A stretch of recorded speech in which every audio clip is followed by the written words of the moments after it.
નમસ્કાર, YNN ન્યૂઝમાં આપનું સ્વાગત છે। સમાચારમાં વાત કરીએ તો સંસ્કારી નગરી વડોદરામાં અસામાજિક તત્વો અને સંગઠિત ગુનાખોરી ડામવા માટે પોલીસે લાલાક કરી છે।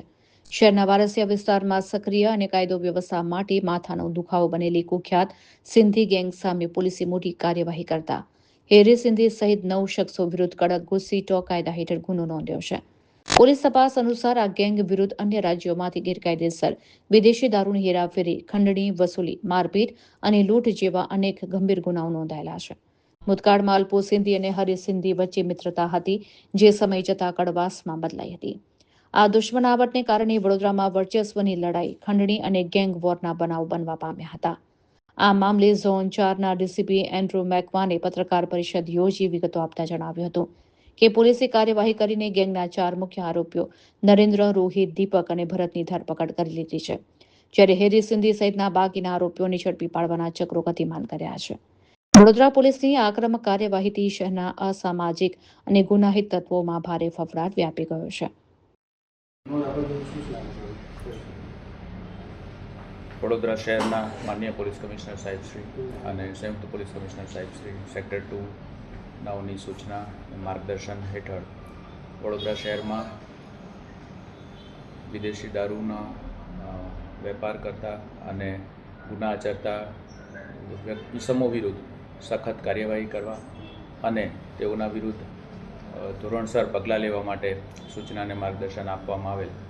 જે સંદર્ભે વારસિયા વિસ્તારમાં હિમાંશુ ઉર્ફે હેરી લુધવાણીનાઓ દ્વારા એક સંગઠિત ટોળકી બનાવીને વિદેશી દારૂનો બહારથી મંગાવીને અને તેનો જુદા જુદા વ્યક્તિઓ મારફત વેચીને ગુનાહિત પ્રવૃત્તિઓ આચરવામાં આવતી હતી અને આ ટોળકી દ્વારા ખૂબ જ મોટા પ્રમાણમાં બહારથી વિદેશી દારૂ મંગાવીને વડોદરા શહેરના જુદા જુદા વિસ્તારોમાં તેનું વેચાણ કરવામાં આવતું હતું અને આ ગેરકાયદેસર પ્રવૃત્તિને નાથવા માટે ગઈકાલે વડોદરા શહેર પોલીસના વારસિયા પોલીસ સ્ટેશન ખાતે આ ટોળકી વિરુદ્ધ ઘુસીટોકનો ગુનો દાખલ કરવામાં આવેલ છે, જેમાં ટોળકીના મુખ્ય આરોપી હિમાંશુ ઉર્ફે હેરી લુધવાણી અને અન્ય સાથીઓ વિવેક ઉર્ફે બન્ની, અનિલ ઉર્ફે બોબડો, રોહિત ઉર્ફે બાબલો શર્મા,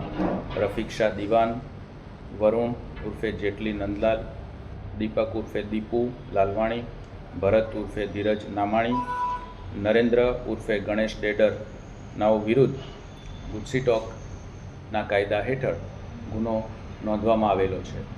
તેમજ અત્યાર સુધીમાં કુલ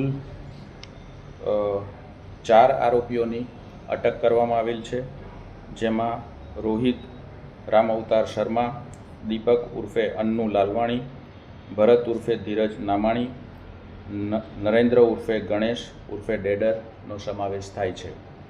આ ગુનાની તપાસ હાલ એસીપી એ ડિવિઝન કરી રહ્યા છે અને અન્ય આરોપીઓ છે તેઓને પણ ધરપકડ કરીને ઘુસીટોક હેઠળ કાર્યવાહી કરવામાં આવશે।